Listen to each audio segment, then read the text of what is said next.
Good morning. My name is Mark Brunton. I'm the Park Incident Operations Section Chief, and I'm going to give you your briefing for today. The past 24 hours have been quite significant as far as our fire activity. We've been seeing some significant fire behavior over the past couple days. However, yesterday again challenged our resources and challenged our plan.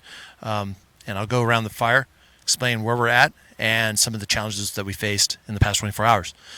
So in the western part of the fire, we're not seeing any really changes at all. Everything's looking pretty static as it has been over the past few days. We are continuing the mop-up procedures, and then in the lower part of the fire, suppression repairs. So in our branch 5 and branch 10, that's where we're seeing that suppression repair element. So that's going on. Having great success with that, and getting that put to a sense of normalcy on that part of the fire. As we move around the top of the fire, again, there's one area that just due to the topography and mainly the fuel types, very decadent old brush fields that are very challenging to mop up. Just a lot of fuels in there. And with that, we have been working diligently over the probably past week or so at this point to be able to go and take care of those smokes. As it gets hotter and drier, things flare up, and crews are having to work very hard, basically burrowing into that brush literally to get to those hot spots and extinguish them. When we have the opportunities and they can utilize aircraft, the helicopters, they're going in there and suppressing and assisting those resources. So that's kind of the last one bit that is a bit of a thorn on our side to finish up that whole portion of the fire. As we move around to the right shoulder of the fire, our branch 15 and 18, that again has been our most stubborn part of the fire and continues to be so. With that, the branch 15 being in the Tehama zone, branch 18 in the Butte zone. That is that whole Mill Creek drainage that, as you recall, maybe about 2 days ago at this point, the fire decided to get up and move out of that drainage due to the weather conditions as it got hotter and drier, and made significant runs challenging our lines on both sides of the drainage. It did jump the lines on the Tehama zone part of it and got into some very receptive fuels. The resources there were prepared with some secondary lines and with their resources. However, with the fire intensity that we saw, then that was a super challenge for us. In which cases it really stressed our resources to continue to go after those slopovers and spots. However, they've been going after that with a lot of vigor. They've had to do some firing operations a couple times. It has helped and sealed off portions of it. Yesterday, they fired Highway 172. That had pretty good effect, started getting some good depth on that to give us a buffer. However, with the conditions as they got hotter and drier throughout the day, the convective columns raised, the pyrocumulus effects took place, and it threw a lot of embers and spots, created its own weather and wind. There is no that natural wind from any direction. It basically created its own wind, which created the spread of the fire throughout that area. So crews were chasing that. They were able to successfully fire 172. They were able to save a lot of cabins in that area and structures. There were no loss of those, and were able to fire around that. It was looking really good. And then late yesterday afternoon and evening, we saw, again, more spots over that line. So we've had to back off, and currently, starting last night and throughout the day today, firing Highway 36 in that area. So again, that's going to be a continuing challenge for us. And we've also, beyond that, have contingency lines that are now become our alternate lines, and we're putting in now true contingency lines beyond that to continue to spread, to stop the spread of the fire as it moves to that north and east. There have been contingency lines in place in the Shasta zone moving down and around the national park. So that is going to hopefully keep that within that those containment lines.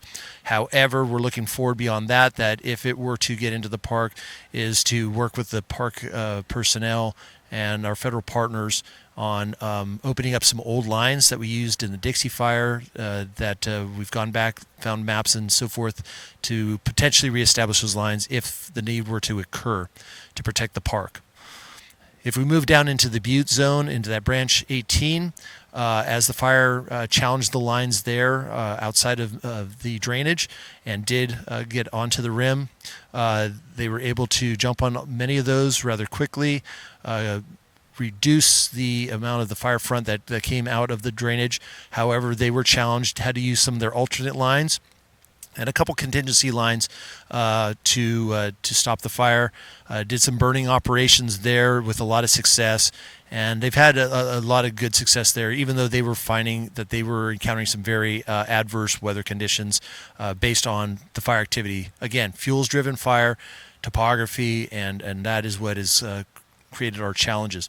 Today with the weather, we are seeing a slightly better weather situation, although ever so slightly. So it's not to give us any complacency. We are still going to plan for the worst, and we are putting those plans into place, putting in those contingencies, and moving our resources and adjusting our resources to the two priorities of the entire fire, which is the branch 15 and 18. So those activities are taking place as we speak. There have been some increase in the evacuation warnings and orders into Plumas County.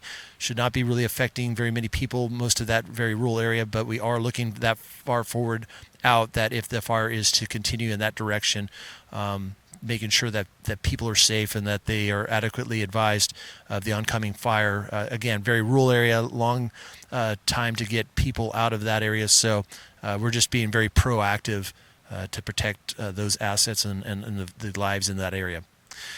As we move down the right side of the fire, again, looking really good in those communities in Butte County, Butte Meadows, Cohasset, Forest Ranch. A lot of still calls for service. We have a lot of resources in there mopping up, continuing to mop up. That's going to be an ongoing thing for the coming days, but it is looking a lot better for those communities, and as they are starting to settle back into some form of normalcy. And then suppression repair in the lower parts of the fire that have been fully mopped up and moving into that suppression repair element. We continue to have assistance from out of state with our resources from the states of Texas, Utah, North Dakota, Nevada, and Arizona. I've been very appreciative of the help that they've provided. They've been working really hard for us.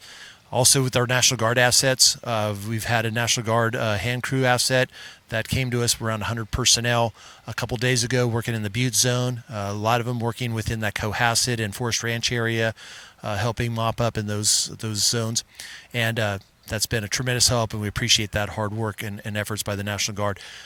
Additionally, we will be receiving a National Guard asset for the Tehama zone, and they will be coming in this afternoon. We'll get a full in-brief, and we'll be starting out in the line tomorrow, assisting with very similar operations in that zone. With our air assets, we're continuing to see the same amount of rotor aircraft that we've had over the past few days. They've been very active as the fire has gotten active. They've been flying many missions to support the ground personnel, and they will continue to do so as the conditions allow in regards to the smoke.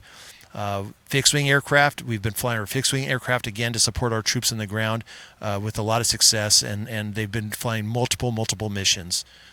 And for today, that is the latest update. We are continuing to adjust to the conditions that we are being thrown, and we do have plans in place, and we are utilizing those plans to the fullest to meet our objectives for this mission.